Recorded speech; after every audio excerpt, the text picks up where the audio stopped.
오늘 말씀으로 언약궤의 귀한이라는 제목으로 하나님 말씀을 함께 나누겠습니다. 블레셋이 이스라엘을 이기고 여호와의 언약궤를 빼앗아 갔습니다. 그리고 그것을 아스돗에 있는 다곤 신전에 두었었는데, 아마 다곤 신전의 꼬리 곁에 뒀겠죠. 그것은 자기들의 신이 이스라엘의 신을 이겼다고 하는 승리를 상징하는 그런 표징이었습니다. 그런데 이 일로 인해서 여호와의 언약궤로 블레셋이 큰 고통을 당하게 되었습니다. 먼저는 다곤 신상이 목이 잘려나가고 두 손목이 끊어졌을 뿐만 아니라 아스돗에 하나님께서 독한 종기로 그 백성들을 치셨습니다. 그러니까 이 아스돗 거민들이 견디다 못해 큰 재앙이다 싶어서 그 재앙을 면하기 위해서 가드 지역으로 여호와의 언약궤를 보냅니다. 하나님께서 거기서도 하나님의 손을 나타내셔서 작은 자나 큰 자나 독한 종기로 고통을 겪게 만들죠. 많은 사람이 죽었습니다. 가드 사람들도 견디다 못해 에그론 지역으로 보내게 되었습니다. 에그론 지역에서는 먼저 벌써 이 소문을 듣고 두려워 떨게 되었습니다. 그래서 그들이 대책 회의를 했죠. 5 지역에 있는 각 지도자들이 모여서 어떻게 하면 이 이스라엘의 신의 궤, 이것을 어떻게 할 것인가, 다시 돌아가게 하자. 그래서 우리가 사망의 환난을 면하자, 이런 대책회의를 하게 되었습니다. 그리고 그것을 구체적으로 행동화시킨 것이 이제 오늘 6장 읽었던 본문에 등장하고 있습니다.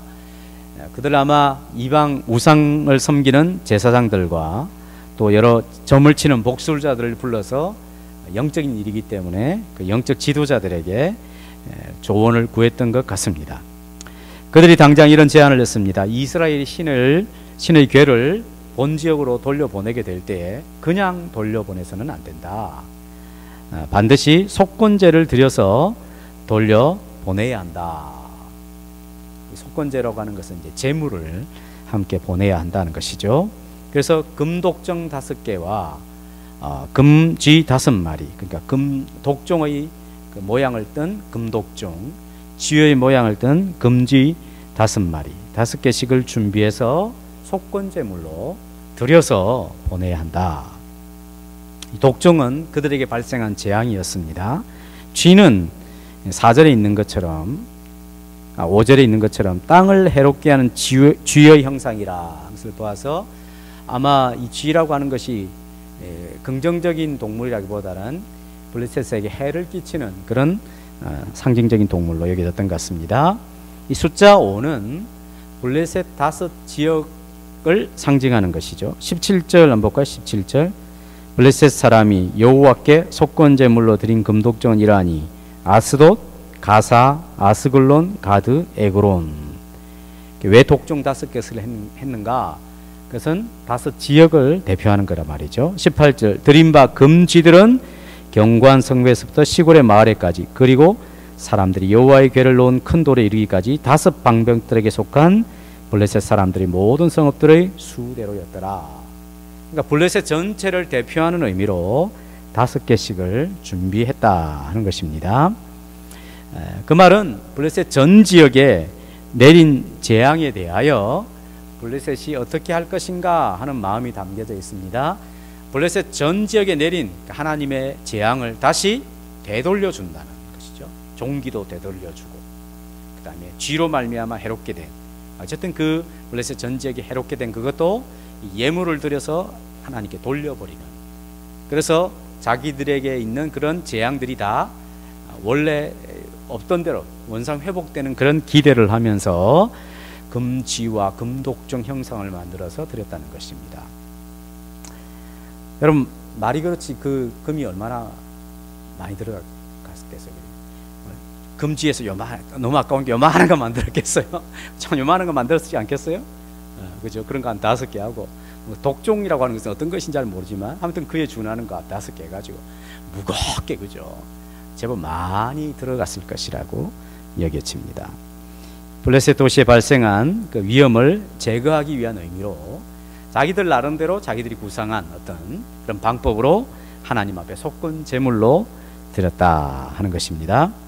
여기 이제 그 참고로 뭐 뒤에 나오겠습니다만은 여기가 아스돗입니다. 아스돗. 여기서 이제 재앙이 있으니까 여기 가드로 갔다가 에그론 맞죠? 에그론으로 갑니다. 그리고 여기 이제 베세메스로 가서 나중에 기럇 여아림에서 이제 20년 동안 있습니다. 나중에 다윗이 여기서 다윗성에 궤를 옮길 때까지 한 거의 20년 동안 머물게 되는 것이죠. 점점 여기서 이제 이스라엘 쪽으로 가까이 이제 가게 되는 그런 모양을 띠고 있습니다. 그러면 좀 더 이 그 블레셋 사람들이 금 독종 금지 형상을 한 것을 하나님께 드렸다라고 했을 때 그들은 자기들에게 내린 재앙을 하나님이 가져가 버리시기를 바라는 그런 미신적인 그런 마음을 갖고 드렸습니다만 좀 더 그 성경을 세밀하게 바라보는 관점으로 바라보면 이것은 굉장히 어떤 의미가 있습니다. 그것은 바로 이 블레셋이 여호와께 대한 항복이죠. 항복입니다. 항복. 전쟁에서 항복을 받아내고 전쟁에서 이기게 되면 개선하는 군사들이나 장군들이 가져오는 물품이 있습니다. 그것을 뭐라 그럽니까? 전리품이라고 해요. 전리품. 그러니까 이 금 독종 5개나 금지 형상을 한 5개는 블레셋이 하나님께 드린 전리품과 같은 것입니다. 싼 게 아니죠. 굉장히 고가 가치를 드린 것이죠.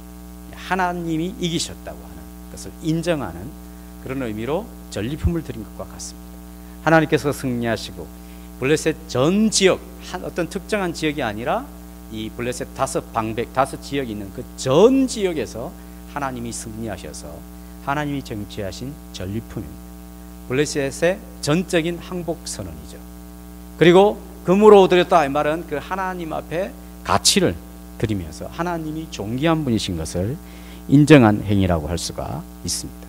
물론 말씀드린 것 같이 그들에게 이미 임한 그 재앙에 대하여 뿌리를 뽑기 위한 조처로서 한 것이죠. 이러한 행동이 주는 그 신학적인 그 하나님께서 이런 일들을 통하여 왜 이런 일들을 행하시는가 하는 것을 잘 살펴보아야 합니다. 그것은 어떤 학자들이 이야기하는 것처럼 이것은 또 하나의 출애굽 사건과 같다라고 하는 것입니다. 굉장히 중요한 관점입니다. 오늘 출애굽기 11장 2절에서 3절 말씀 같이 읽어보겠습니다. 시작.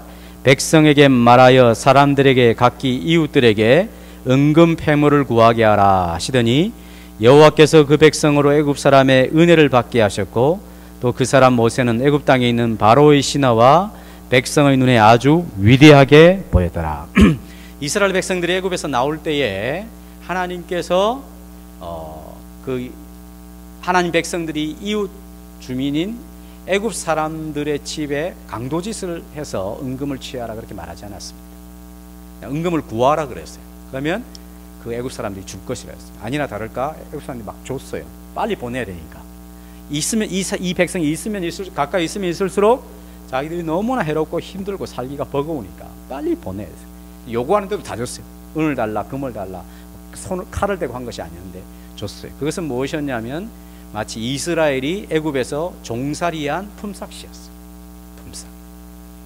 신명기에도 보면 리스라에 어떤 종들이 있게 될 때 그들을 보낼 때 그냥 보내지 말아야 했어요. 품삯을 줘서 보내라.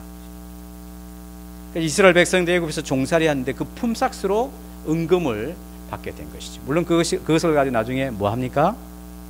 처음에는 잘못된 용도로 그들이 쓰다가 나중에 하나님의 성막을 짓는데 사용되죠. 다 드리죠. 품삯입니다. 품삯. 은금을 구했습니다. 그러니까 다 줬어요. 자, 그랬는데 여기 하나님께 드려진 이 블레셋 사람들이 드린 속건 제물은 전리품과 같은 것입니다. 이스라엘 백성들이 자기들이 뭐 육체적으로 싸워서 애굽에서 탈취한 전리품은 아니었지만 하나님께서 그들을 도우심으로 말미암아 이 영적 전쟁에서 승리하게 되었을 때에 그들의 종살이의 품삯으로 받은 것이지만 더 신학적인 의미로는 그들이 영적인 전쟁에서 승리하여 하나님의 승리를 통하여 애굽 사람들을 물리치고 그들이 바친 전리품을 얻어서 나온 것과 같은 사건이라 할 수가 있습니다.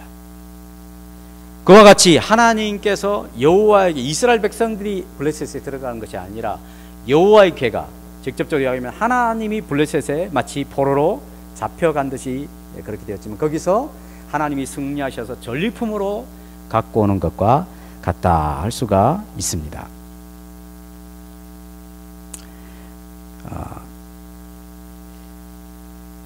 자, 여기 블레셋 사람들이 이제 5절 6절에 이렇게 이야기를 합니다. 5절 6절 한번 같이 읽어볼까요? 시작.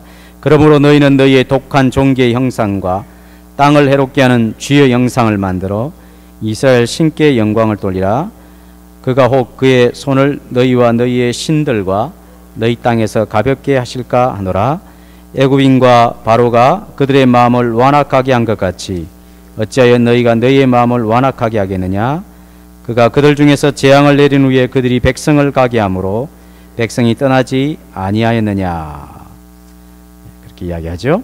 여기 이스라엘 신께 영광을 돌리라. 그리하면 그의 손을 너희와 너희 신들과 너희 땅에서 가볍게 하실까 하노라 라고 이 영적 지도자들이 블레셋 사람들에게 공고를 하는 내용이죠. 이것은 하나님께서 블레셋 전 지역에 얼마나 무겁게 심판을 내리셨는가 하는 것을 이렇게 표현합니다. 너희에게 내렸다. 너희 신들에게 내렸다. 너희 땅에 하나님께서 무거운 심판을 내리셨다. 그렇게 강조를 하면서 이스라엘 이 블레셋 전역에 하나님의 심판이 얼마나 강력하게 임하였는지를 그들의 입을 통하여 확인해 볼 수가 있습니다. 그렇기 때문에 이 사람들이 블레셋 사람들이 어떻게 도전을 하냐면 이스라엘의 신께 영광을 돌리라. 그러면 너희와 너희의 신과 너희의 땅에 내린 그 짐을 가볍게 해주리라. 이렇게 말씀을 하시죠.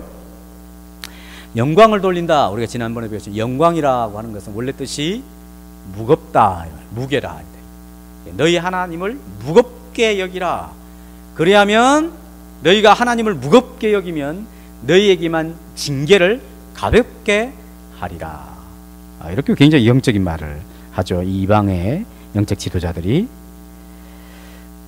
그 말은 하나님을 무겁게 여기는 인생들은 그들의 짐을 가볍게 해주시는 하나님의 손길을 체험할 수 있다 하는 것입니다.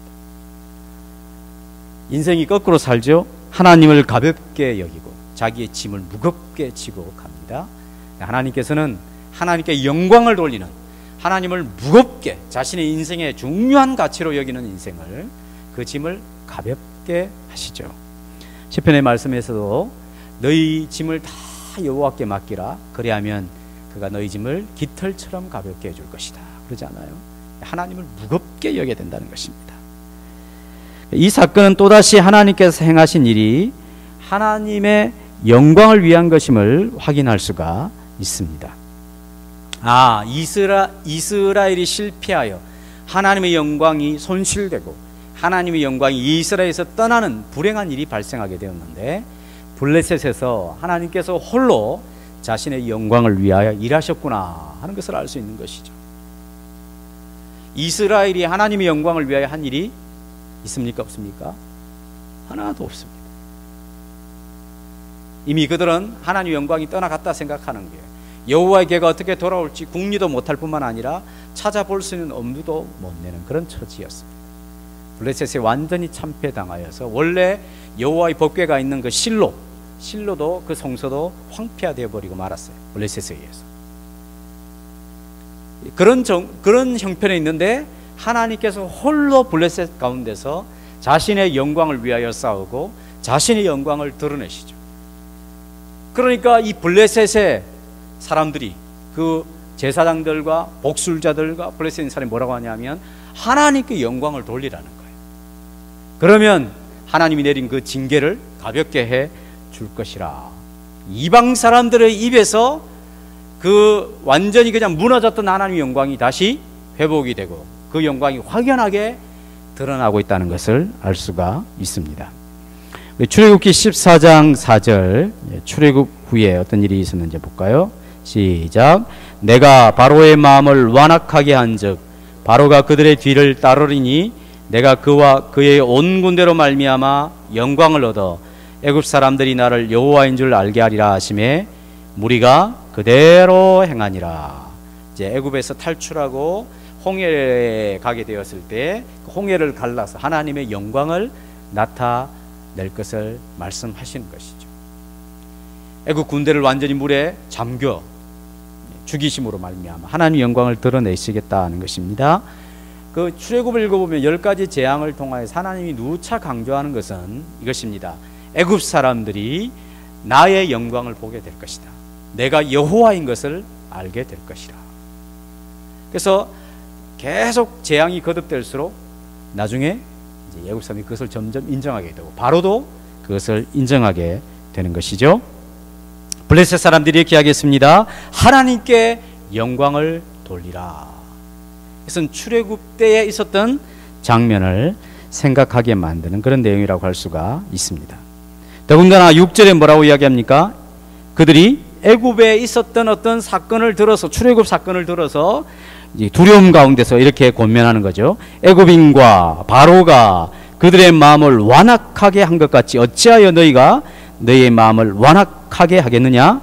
그가 그들 중에서 재앙을 내린 후에 그들이 백성을 가게 함으로 백성이 떠나지 아니하였느냐. 출애굽 사건을 들어서 이 블레셋 지금 지도자들이 영적 지도자들이 블레셋 지도자들에게 도전을 하는 것이죠. 그 말이 무슨 말입니까? 이것은 단순히 블레셋에서 여호와의 개가 나왔다는 것이 아니라 이것은 또 다른 출애굽을 이야기해주고 있는 것이구나 하는 것임을 알 수가 있습니다. 그래서 그들은 애굽에서 발생한 이러한 재앙이 다시 블레셋 가운데 나타나지 않도록 너희 마음을 완고하게 고집 피우지 말고 당장 돌려보내야 된다. 그렇지 않으면 지금 임했던 재앙보다 더 큰 재앙을 우리가 맞이할 수 있을 것이다 라고 두려워하며 여호와의 언약궤를 반드시 이스라엘 지경으로 돌려보내야 된다라고 천명하고 있는 것이죠. 하나님은 언제나 당신의 영광을 위하여 일하시는 분이십니다. 그래서 드디어 이제 언약궤가 돌아오게 되는데 이 제사장들과 복술자들이 그냥 돌려보내는 것이 아니라 굉장히 희한한 방법을 제안을 합니다. 먼저 새 수레를 준비를 하죠. 그 수레 위에는 여호와의 언약궤를 두고 그 수레를 끌 소를 암소 2마리를 한 번도 멍에를 매지 아니한, 그러니까 수레를 끌어본 적도 없는 암소 2마리를 이제 끌게 만들고, 그 다음에 금 독종 5개, 금 쥐 5마리 담은 상자를 해서 끌고 가게 합니다. 막 이제 젖된 송아지는 집에 가두죠. 그러니까 이제 가야 되는 방향은 송아지하고 정반대입니다. 암소 2마리는. 그리고 이 두 암소가 이스라엘 지역으로 가면서 벳세메스로 뒤도 돌아보지 않고 가면 이것은 틀림없이 여호와의 손이 우리를 치신 증거다. 그러나 만일 뭐 좌우를 돌아본다든지 송아지가 생각이 나서 음매거리고 막 뒤로 와버리든지 이러면 우연히 우리에게 임한 재앙이다, 이렇게 판단하겠다는 거예요. 그런 제안을 합니다. 그래서 이제 그대로 하죠. 그러면서 이제 5 지도자들이 이제 블레셋 사람들은 다 있고 수레가 어떻게 되는지 끝까지 구경을 하게 되죠. 놀랍게 어떤 일이 일어났냐면 뒤도 돌아보지 않고 이 암소 2마리가 벳세메스로 가는 거예요. 그 벳세메스에 도착하니까 그 벳세메스의 사람들이 여호와의 교인 줄 알아보고 기뻐하고 그 소를 잡고 그다음에 수레를 이렇게 해가지고 번제물로 하나님께 드리게 되죠. 방백들이 그것을 보고 자기 지역으로 돌아갔더라, 이렇게 표현되어 있습니다. 암소 2마리가 한 번도 끌어보지 않았어요. 그냥 뭐 이렇게 2마리만 지나갈 수 있는 좁은 길을 준 것이 아니라 얼마든지 좌우를 돌아볼 수 있고 얼마든지 턴할 수 있는 그런 거리를 가게 한 것이에요. 경험이 있는 그런 운전자들이 아니었어요. 게다가 이제 젖을 뗀 송아지가 저 뒤쪽에 있는 거예요. 그러니까 짐승의 본성으로서는 어떻게 해야 되는 거예요? 당연히 좌우를 돌아보든지 내 새끼 잘 있나 뒤로 보든지 앞에 안 가는 거죠. 그것은 짐승의 본성입니다. 사람도 마찬가지겠죠. 그렇죠? 그런데 놀랍게도 뒤도 돌아보지 않고 소들이 이스라엘의 진영을 향하여 가더니만 벳세메스에 이르게 되더라는 것이죠. 그것을 통해서 이스라엘 방백들, 블레셋 방백들, 블레셋 사람들은 어떤 생각을 한 것입니까? 아, 틀림없이 자신들에게 내린 그 엄청난 재앙은 하나님의 손으로 말미암은 것이다. 여호와의 손이 임하여서 우리에게 이런 고통을 준 것이구나. 그러면서 그 하나님을 선명하게 인정하는 그런 계기가 된 것입니다. 이 암소들의 본성을 역행하는 이러한 놀라운 사건, 그것을 통해서 우리가 무엇을 확인할 수 있습니까? 하나님께서는 물론 그 블레셋 사람들이 말한 대로 조정당하시는 분은 아니지만 그들이 어떤 제안을 했기 때문에 하나님께서 당신의 이름과 당신의 명예와 당신의 영광을 선명하게 드러내기 위해서 암소들의 본성까지, 이 짐승들의 본성까지 역행하시면서 하나님의 일을 이루어 가신다는 것을 알 수가 있습니다. 그래서 하나님의 영광을 드러내시죠. 하나님은 절대로 무능한 신이 아니십니다. 부인할 수 없는 하나님의 자신, 어떠하심을, 그 영광을 반드시 드러내시는 분이십니다. 이스라엘이 애굽에서 탈출할 때는 200만, 300만이나 되는 엄청난 사람들, 그리고 그 하나님의 영광을 찬양한 나팔 소리도 있고 엄청난 여인들의 이스라엘 백성들의 함성과 찬양이 있었지만, 이 출애굽은, 이 블레셋에서 나오는 일은 굉장히 소박한 행진이었습니다. 새수레 하나, 여호와의 언약궤, 그 다음에 상자 안에 금으로 된 것들, 이런 것들밖에 없었어요. 그리고 그 이 언약궤를 맞이하는 것도 벳세메스 사람들의 몇몇 사람들이 보면서 기뻐하는 정도의 아주 조촐한 행진이었다는 것을 알 수가 있습니다. 그럼에도 불구하고 하나님의 능력이 나타난 것이죠. 한때는 하나님이 패배하여서 묶여가지고 블레셋에 수치스럽게 끌려간 듯이 보였지만, 거기서 하나님께서 당신의 능력과 사람들의 생각을 뛰어넘는 하나님의 일을 통하여 하나님이 승리하시고 다시 돌아오시는 것입니다. 엘리의 며느리가 여호와의 언약궤가 저 빼앗겼다 그랬을 때 아들을 낳으면서 이가봇, 이스라엘에게서 하나님의 영광이 떠났다 이렇게 생각을 했는데, 그 이제 떠난 이스라엘의 영광이 다시 돌아오게 되는 것이죠. 그래서 단순히 하나의 궤가 돌아온 것이 아니라 하나님의 영광이 돌아오는 것이죠. 하나님의 영광이 귀환되었다라는 것을 알 수가 있습니다. 이스라엘을 압박하고 이스라엘을 괴롭혔던 이 블레셋 전역을 하나님이 초토화시키고 그들에게서 항복을 받아내며 그들에게서 전리품을 받아서 새로운 출애굽을 이루신, 이스라엘의 구원을 이룬 하나님의 영광이 돌아오는 놀라운 사건이 바로 이 조촐한 행진 가운데 있었다는 것을 알 수가 있습니다. 하나님께서 이스라엘에게 뿐만 아니라 블레셋 땅에서도 하나님의 영광이 선포되고 드러나기를 원하시는 것이죠. 자, 이제 이 벳세메스 사람들이 기쁘게 제사도 드리고 번제물도 드렸습니다. 근데 문제가 하나 발생하게 되었습니다. 벳세메스 사람들이 여호와의 언약궤 안에 법궤가 제대로 있는지 없는지 한번 보고 싶었는지 모르겠어요. 그래서 이렇게 쳐다봤어요. 그 일로 인하여 어떤 성경에는 5만 70명, 어떤 성경에는 70명이 죽었다. 아마 70명이지 않을까. 본 사람들만 죽어야지 안 본 사람들까지 죽으면 좀 억울하잖아요. 본 사람들 70명이, 어쨌든 70명 정도가 죽게 되어서 벳세메스 사람도 엄청나게 두려워하고 자기 지역에 이 여호와의 언약궤를 두지 못하여 기럇 여아림 지역으로 보내게 되는 것이죠. 블레셋 사람들이 법궤가 위험하다는 것을 알았을 뿐만 아니라 이스라엘 사람들도 이 여호와의 법궤 주의를 기울여야 될 필요성을 다시 한번 부각시키는 것입니다. 하나님 앞에서 언약궤가 돌아온 것이 잠시 기쁨이 되었지만 하나님을 함부로 다루어서는 아니 되는 것이죠. 원래 언약궤를 만져서도 안 되고 또 언약궤를 들여다보아서는 안 되는 것입니다. 아무도 볼 수 없어요. 보는 자는 즉시 죽게 될 것이라 명백하게 하나님께서 말씀을 해 주셨죠. 그럼에도 불구하고 어떤 호기심이었는지 모르지만 하나님의 말씀을 어기고 이렇게 여호와의 언약궤를 보게 되었을 때에 죽음을 당하게 되는 것입니다. 하나님은 인생들에게 함부로 대접받기를 원하시는 분이 아니십니다. 사람들이 농담하다가 그저 하나님의 이름을 들먹이면서 함부로 말할 그런 대상이 결코 아니지요. 하나님은 친근한 아빠와 같은 분이 아닙니다. 물론 그런 부분이 있지만 늘 그렇게 대해서는 아니 되는 것입니다. 하나님에 대해서는 늘 두려운 마음이 있어야 됩니다. 두려운 마음 속에서 베풀어 주시는 섬세한 사랑을 경험하게 될 때에 하나님을 바르게 섬겨갈 수 있습니다. 하나님은 존중이 여김을 받기를 원하시죠. 그래서 우리 인생들이 하나님을 존중이 여기고 경외하는 태도를 가지고 하나님을 섬기기를 원하시는 분이십니다. 정리를 해보십시다. 자, 4장, 5장, 6장은 여호와의 언약궤에 대한 이야기입니다.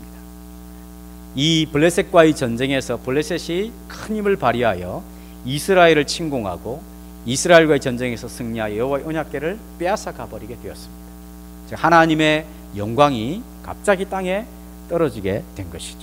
마치 하나님은 이 이방 사람들에 의해서 묶여진 포로와 같이 잡혀가고 말았습니다. 이스라엘은 그러한 일에 대하여 아무런 손을 쓸 수 없는 처지에 있었습니다. 아무런 자기들이 그것을 하나님의 영광을 회복한다든지 그 궤를 찾아와야 된다든지 궁리를 하지 못했습니다. 4장, 5장, 6장 읽어보시면 슬픔만 있지 이스라엘이 이 일을 위하여 행한 일은 하나도 없습니다. 이제 하나님의 영광은 어떻게 될 것인가? 과연 회복될 것인가? 독자들이 그런 궁금증을 자아내도록 하는 것이죠. 그런데 5장에서 6장에서 보니까 이 영광이 회복이 되더라는 것입니다. 어떻게 해요? 하나님 스스로 자신의 영광을 우상에게 빼앗기지 아니하시고 스스로 일어서시더라 하는 것입니다. 그 일을 통하여 이전에는 이스라엘 백성이 애굽에 있다가 하나님의 도우심을 통하여 탈출하고 하나님의 영광을 알게 되었지만 지금은 그럴 수가 없는 거예요. 왜? 이스라엘이 그럴 입장이 아니었기 때문에. 그러니까 하나님이 홀로 잡혀가시고 하나님의 영광을 완전히 잃어버린 수치를 당하셨다가 이제 홀로 그 영광을 회복하셔서 하나님께서 블레셋 전역을 초토화시키고 그들에게서 항복을 받아내고 전리품을 갖고 이스라엘로 들어오게 되는 이야기를 우리가 함께 나누었습니다. 한편의 어두운 부분은 떠나버린 영광이었지만 이제 이 밝은 면은 되돌아온 영광이 귀한된 것이죠. 전에는 이스라엘이 하나님의 영광을 잃어버려서 이스라엘의 통곡이 있었지만 이제 몇몇 사람들의 기쁨이지만 베세메스 사람들이 여호와의 궤가 돌아오는 것을 통하여 기쁨을 회복하는 내용이 나오는 것입니다. 여호와가 블레셋의 포로로 잡혀갔지만 이제는 여호와께서 승리하셔서 귀환하시는 내용을 이야기해주고 있습니다. 이 사건은 출애굽의 그림자 모형과 같은 사건이라 할 수가 있습니다. 하나님의 궤가 묶여서 떠나는 모습에서 다시 그 묶임으로부터 해방되어 돌아오는 그런 출애굽 사건과 같은 것이다 라고 할 수가 있습니다. 왜 하나님께서 이러한 일들이 일어날 수 있도록 허용을 하시고 왜 홀로 그 영광을 회복하셔서 이스라엘로 돌아오시는 이런 것이 필요한가 하는 것입니다. 하나님은 자기 백성과 늘 동일시하는 분이십니다. 이스라엘의 부끄러움은 그런 의미에서 하나님 자신의 부끄러움이신 거죠. 바꾸어서도 적용이 됩니다. 하나님의 부끄러움은 이스라엘의 부끄러움인 것입니다. 이스라엘의 죄악으로 말미암아 당하게 되는 모든 수치와 부끄러움을 하나님이 직접 당하시죠. 어떻게 해요? 여호와의 궤가 묶여가지고 블레셋으로 가버리는 것입니다. 이스라엘 역사 속에 이런 수치가 없었어요. 한 번도 여호와의 궤를 빼앗긴 일이 없었어요. 그보다 훨씬 더 못한 군사력을 지니고 있었어도 이 여호와의 궤를 이방인 사람에 빼앗기는 이런 수치와 모욕은 한 번도 없었어요. 근데 그런 모욕을 당하는 거죠. 누가? 하나님이 당하시는 하나님. 이스라엘이 보는 그 눈앞에서 우리의 죄악 때문에 하나님이 우리의 죄악을 대신하여 저렇게 수치와 모욕을 당하시는 거구나. 블레셋에 잡혀가는 것이죠. 이제 그것은 죽음과도 같은 것입니다. 회생될 수 없는 죽음의 사건을 목격한 것과 같은 처지였습니다. 그런 속에서 하나님이 거기서 이 블레셋 전역을 초토화시키고 재앙을 내리셔서 블레셋이 항복을 할 수밖에 없는 그런 처지로 몰아가시죠. 하나님이 승리하셔서 돌아오시는 것입니다. 그것은 단순한 승리했다가 아니라 잃어버린 영광이 다시 회복이 되고 그 영광이 하나님의 영광이 이스라엘 가운데 다시 돌아오는 것이죠. 전에는 이스라엘에서 하나님의 영광이 떠나는 엄청난 역사 이래로 이런 것이 없었는데 그런 수치를 당했었으나 이제 그 영광이 다시 돌아오게 되는 것입니다. 어떻게? 완전 적들을 초토화시키고 그들을 섬멸하시며 승리하시고 이 전리품을 가지고 하나님께서 돌아오시는 것이죠. 이것이 바로 이 4장, 5장, 6장에서 하나님이 완전히 수치를 당하셨다가 이제 하나님이 엄청나게 영광을 받으시는 그런 내용을 이야기해주고 있는 것입니다. 그 말은 이스라엘의 모든 죄악으로 말미암은 수치와 모욕과 부끄러움을 하나님이 친히 담당하시기 위하여 블레셋에 잡혀가는 것입니다. 그것을 끝났다 생각했는데 이제 하나님께서 스스로 거기서 자신을 구원하시고 적들을 물리치시며 영광을 회복하셔서 이스라엘의 영광을 가져다 주시는 것이죠. 그런 의미에서 이것은 출애굽의 하나의 또한 모형이라 할 수 있습니다. 이러한 출애굽의 진짜 완성을 예수님께서 하시죠. 누가복음 9장 29절에서 32절 말씀을 같이 읽겠습니다. 기도하실 때에 용모가 변화되고 그 옷이 휘어져 광채가 나더라. 문득 두 사람이 예수와 함께 말하니 이는 모세와 엘리야라. 영광 중에 나타나서 장차 예수께서 예루살렘에서 별세하실 것을 말할세. 베드로와 및 함께 있는 자들이 깊이 졸다가 온전히 깨어나 예수의 영광과 및 함께 선 두 사람을 보더니. 우리 이 사건을 변화산 사건이라 이야기를 합니다. 요한과 야고보와 베드로를 세 명을 따로 데리시고 산에 올라가 있는데 예수님이 용모가 변화되었습니다. 너무나 밝게 변화되어서 영광이 충만했다. 근데 보니까 세 사람이 이야기하고 있는 거예요. 두 사람은 모세와 엘리야였습니다. 왜 하필 모세와 엘리야일까? 구약의 대표적인 사람들이 모세는 율법을 대표하는 사람이고 엘리야는 선지자를 대표하는 사람이죠. 모세와 엘리야다 이 말은 진짜 모세와 엘리야이기도 하고 그들이 상징하는 것은 구약 전체를 상징하는 것이죠. 예수님 구약을 이야기할 때 율법과 선지자의 글 이렇게 표현하잖아요.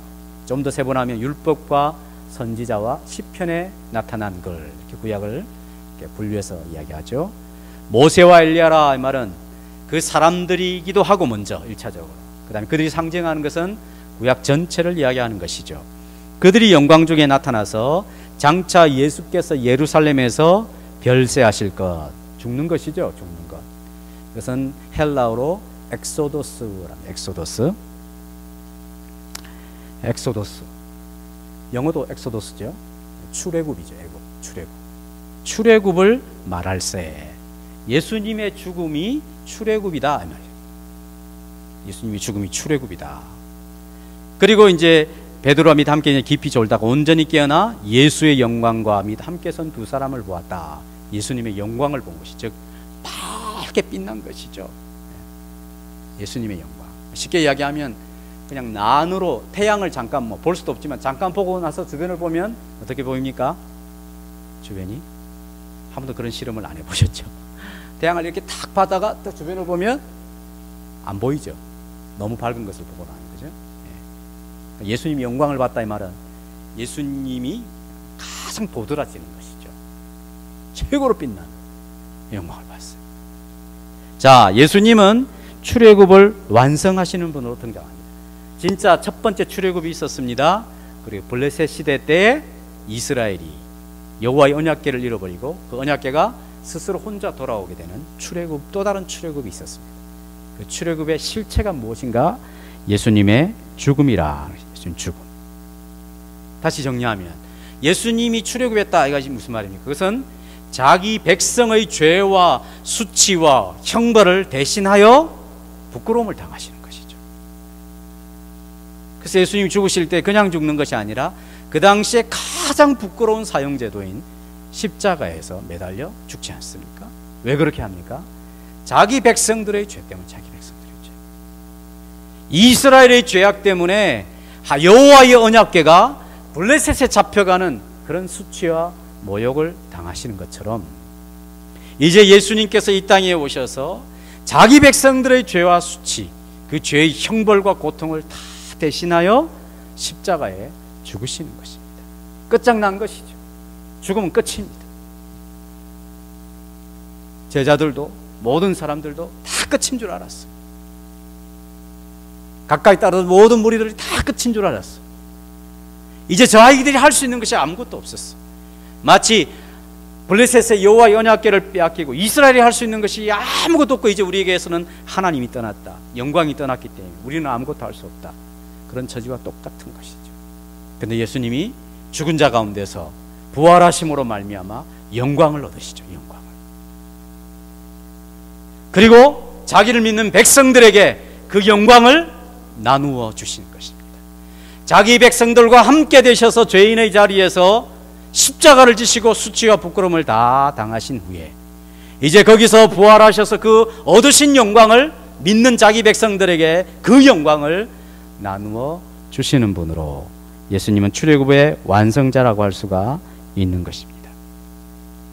블레셋 지역에 있는 모든 악의 세력을 하나님이 근절시키고 그들을 심판하여 전리품을 얻으심과 같이 예수님은 죽음으로써 사단의 모든 권세를 무찌르시고 사단의 모든 무장을 해제하시며 십자가로 승리하시는 그런 진짜 출애굽의 완성자로서 등장을 하시는 것입니다.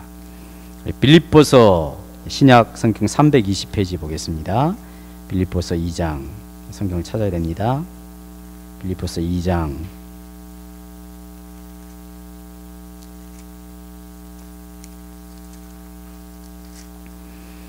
5절에서 11절, 방금 설명드렸던 내용을 잘 요약을 해주고 있습니다. 빌립보서 2장 5절에서 11절, 제가 먼저 5절을 읽습니다. 너희 안에 이 마음을 품으라. 곧 그리스도 예수의 마음이니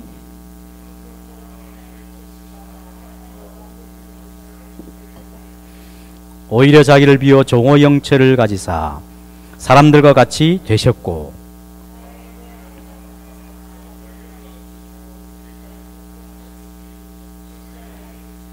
이러므로 하나님이 그를 지극히 높여 모든 이름 위에 뛰어난 이름을 주사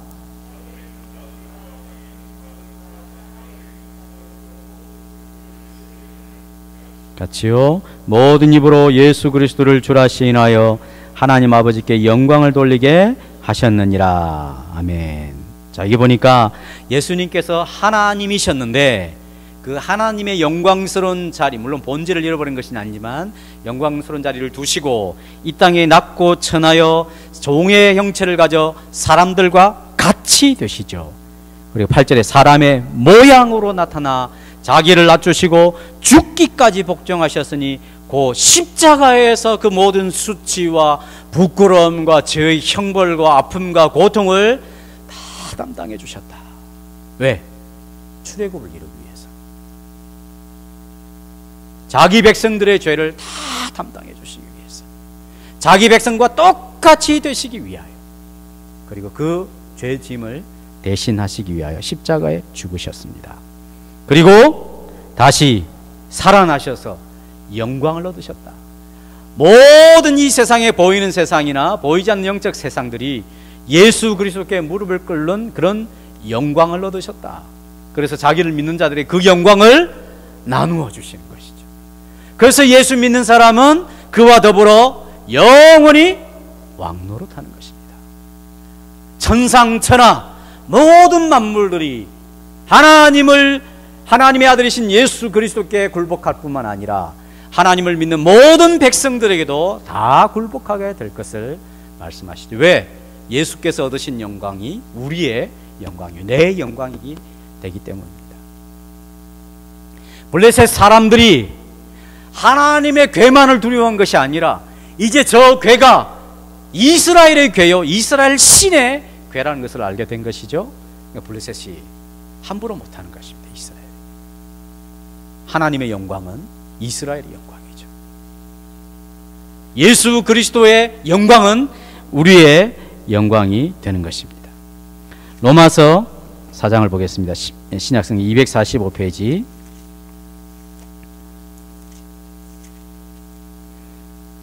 로마서 4장 25절에서 5장 2절까지 보겠습니다.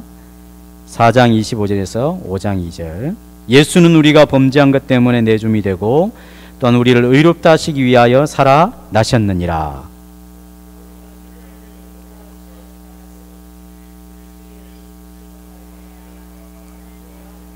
같이요. 또한 그로 말미암아 우리가 믿음으로 서 있는 이 은혜에 들어감을 얻었으며 하나님의 영광을 바라고 즐거워하느니라.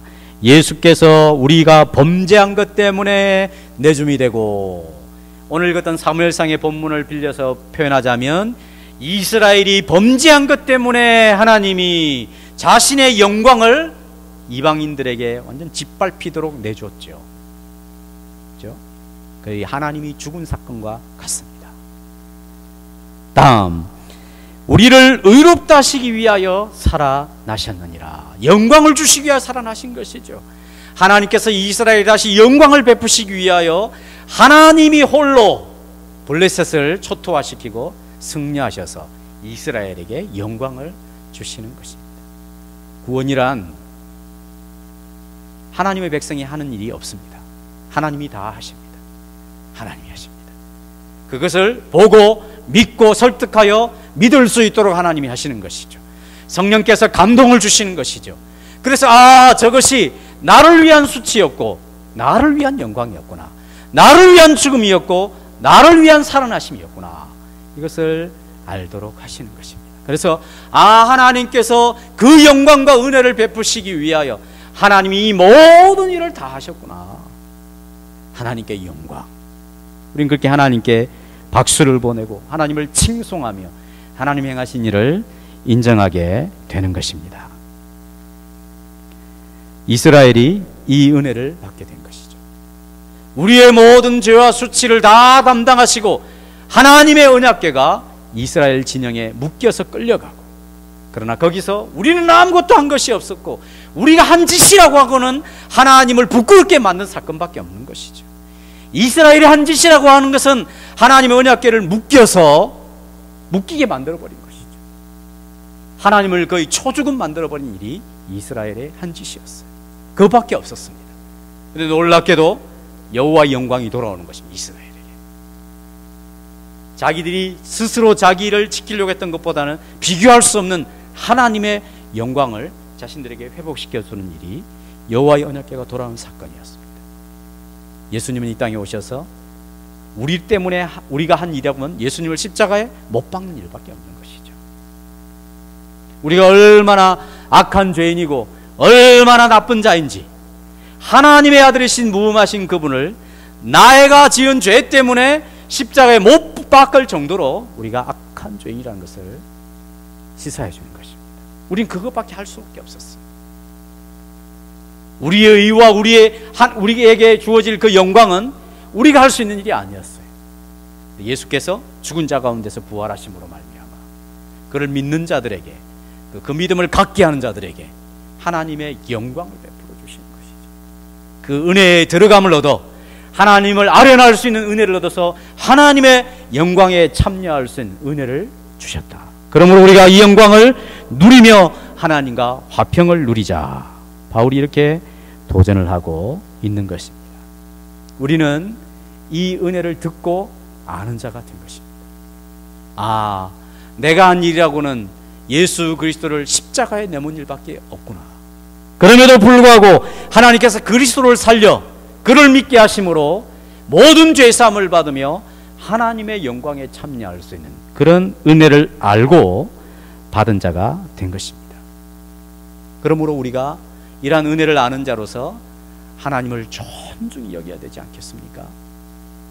받은 은혜를 함부로 취급하여 말씀을 어기고 언약궤를 쳐다보는 어리석은 짓을 버려야 하는 거예요. 내 마음대로 신앙하는 생활을 버리고 하나님의 분명한 진리의 말씀을 깨닫고 그 진리대로 살아 여호와를 존중해 드리는 하나님의 사람으로 사는 자가 이 은혜를 아는 자의 모습일 줄로 압니다. 자신의 생명을 아낌없이 베풀어 주신 은혜에 걸맞는 생활로 우리를 부르신 사람이라는 것을 그를 부르신 하나님이라는 것을 우리가 꼭 기억해야 하는 것입니다.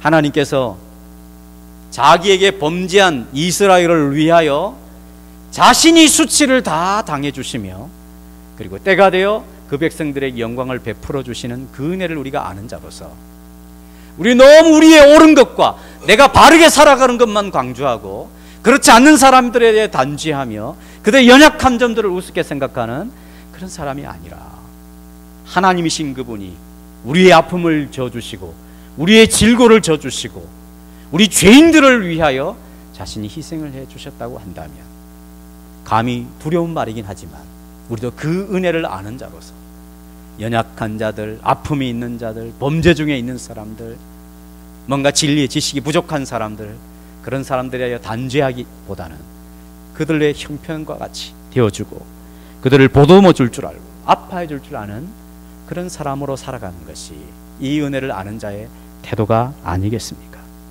더 나아가 하나님의 거룩한 성품을 닮아서 이 은혜를 아는 자로서 이 귀한 희생을 통하여 베풀어 주신 은혜를 경험한 자로서 부르심을 따라 거룩한 생활에 더욱 힘쓰는 자가 되어야 되지 않겠습니까?